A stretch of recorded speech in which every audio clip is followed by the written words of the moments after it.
Greetings all, greetings, greetings, greetings. The sky, well,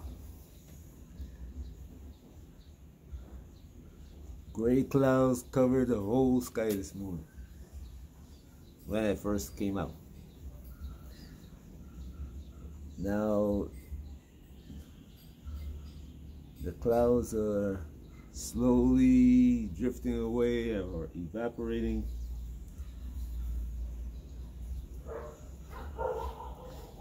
The clouds are slowly drifting away or evaporating, and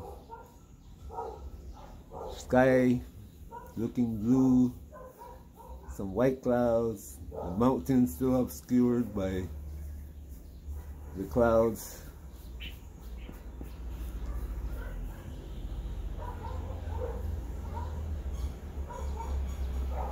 Sun is the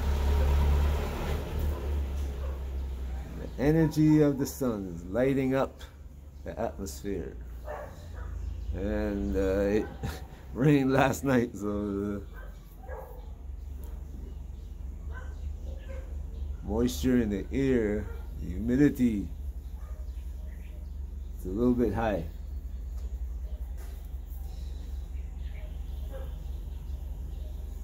Nevertheless, this little subject that, I don't know, I was sitting here thinking about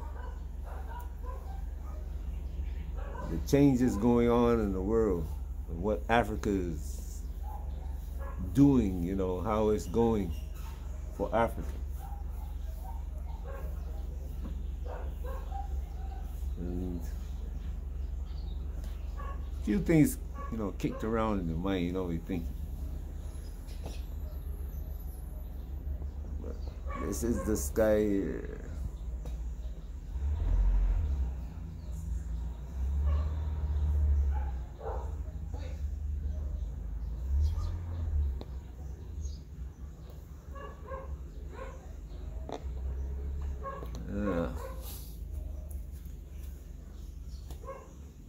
One of the things that I was listening to a video and also reading an article about the president of Kenya.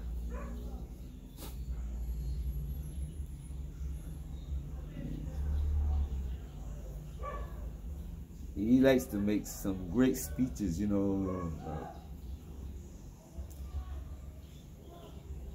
what Africa should do.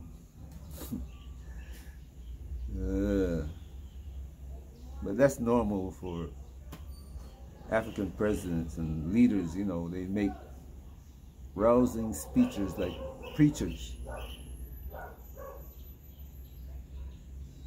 And Africans pat themselves on the back and say, that's our president. But the actions now are different.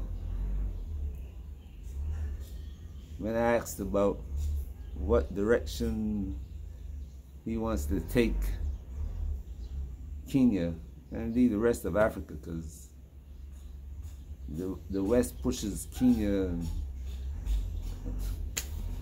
Nigeria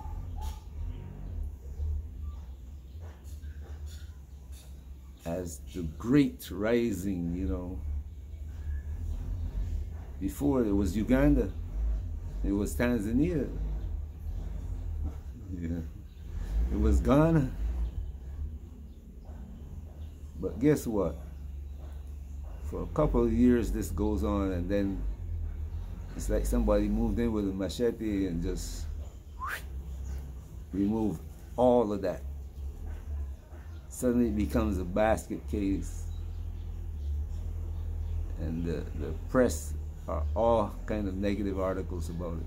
And they asked him, what direction is he going in Kenya?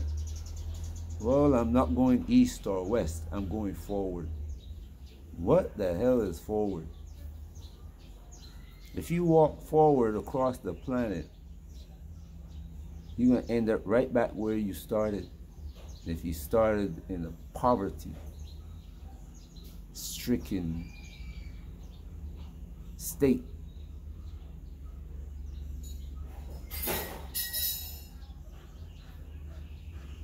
that's where you're going to end up.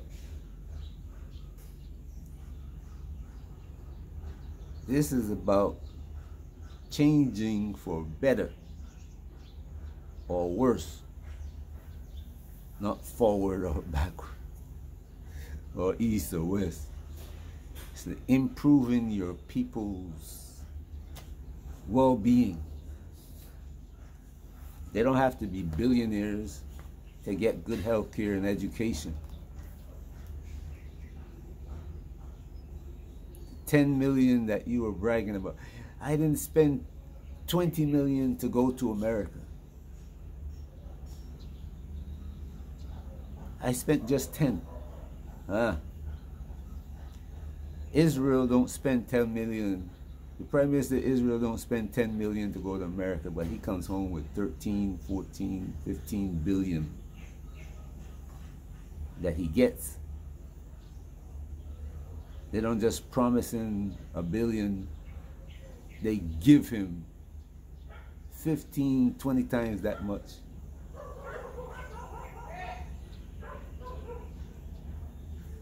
But anyway, this one of the least known facts about things that Pan-African movement accomplishes. The fight to get Africans, immigrants, into America.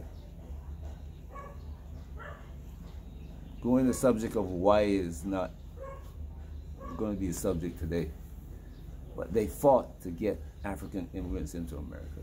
At the time the Europeans were flooding into America, America was giving land free to Europeans, and the people, the Africans who were there, promised land, were not getting it.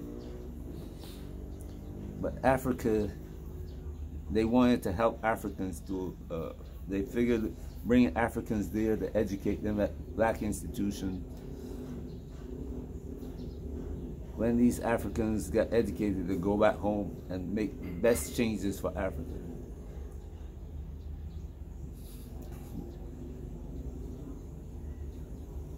Now, what the US and Britain, France, Germany, they have set up educational institutions in Africa. And every year, thousands of African kids are taken out of Africa to America to further their education.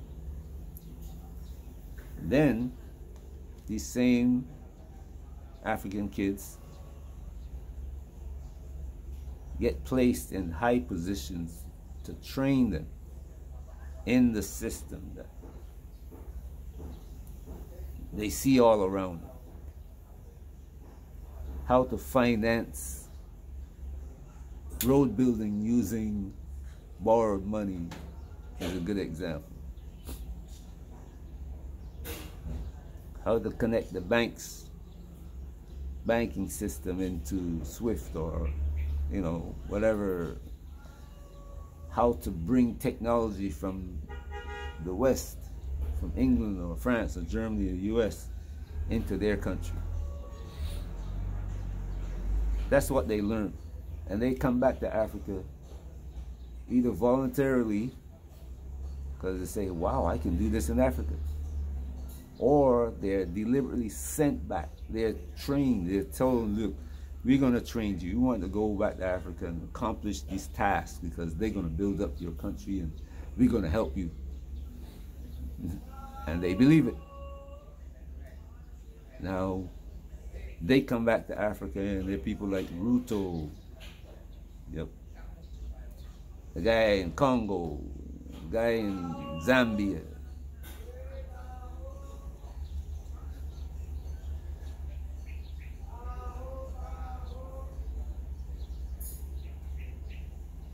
They all come back.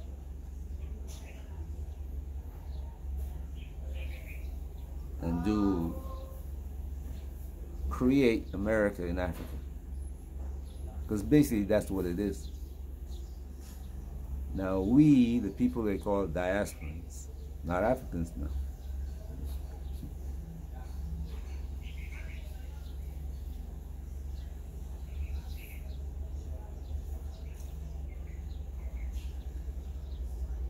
Keep in mind that the Africans that were taken out come back home implementing a system that they were taught. Now we are returning to Africa, the children of former slaves. We don't enter political life. We can't, because there's no pathway there. The African people,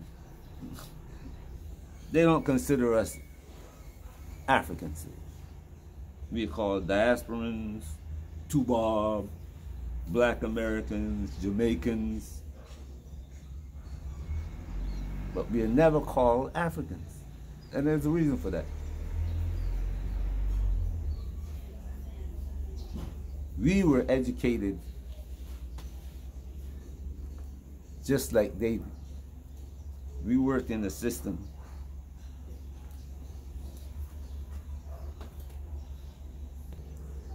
In the US, Germany, France, Switzerland. I even seen a few people, Poland, Sweden.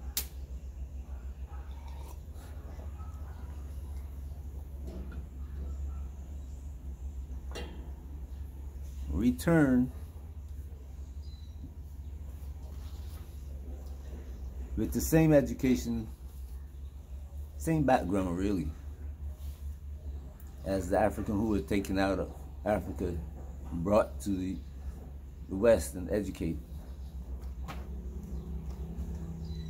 We, however, worked in the system longer because now we're retired or have a business, some plan, you know, wealth, Hollywood actors, performer, and see Africa as a place where it's better. You don't have to put up with the trash that you're living with, you know. You don't walk out the house and just because you're driving a Mercedes, you get pulled over by this Caucasian policeman who has the intention of putting a notch on his gun, of bragging rights among his friends. I killed a black man. I killed one. And that's a fact. That's the bragging. They do it. You go to their conferences, the codes that they use, you'll see that it's a deliberate act. They're trained to do it. The people who train them to do it. So Africa is different to the places we were born. A few of us are arriving thinking that we can change Africa for the better. The better, we are thinking, is to be just like America. Our better is America and England, France, Germany, because that's what we know. So you got the people who were removed from Africa as slaves coming back, and the people who were removed from Africa and educated coming back to do the same thing. Build the West in Africa.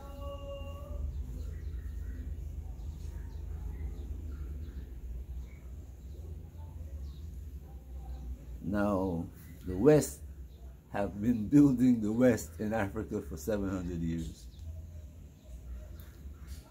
Has it worked?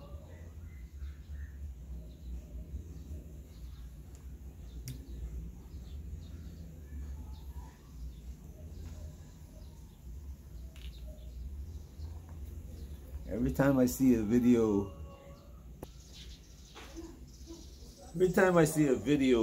that portrays Africa in negative light or talk about the leadership of Africa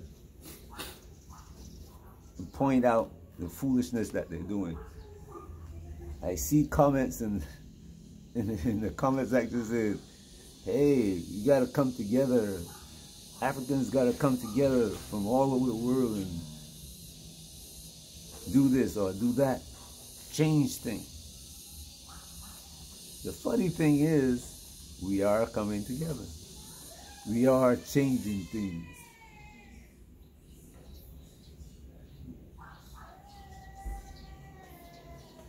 But we are not thinking about the changes that we are making.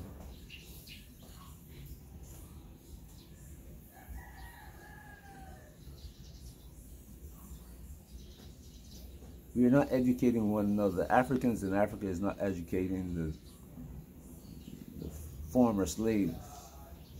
And the former slaves are not educating the Africans. Both have knowledge about the evils that has happened to them. But the same system is being taught by both because it's the only thing they know.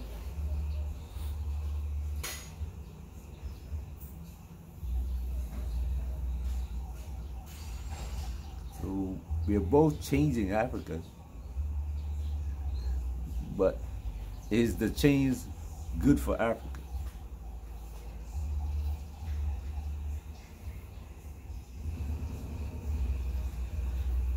Africa has the resources to build everything that it needs. Why does it have to borrow money from somebody else? Why would a man come from America, become a president of some state in Africa, borrow money to do the things that need to be done? Where's the money that is being made from all the resources that are there?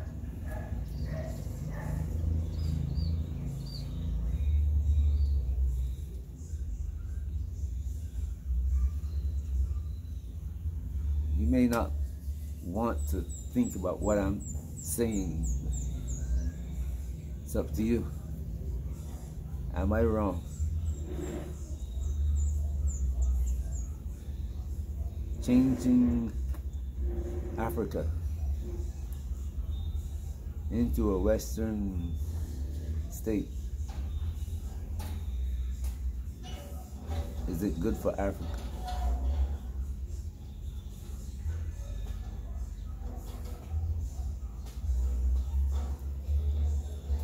All right, peace. Have a great day wherever you are. Take some time out to relax.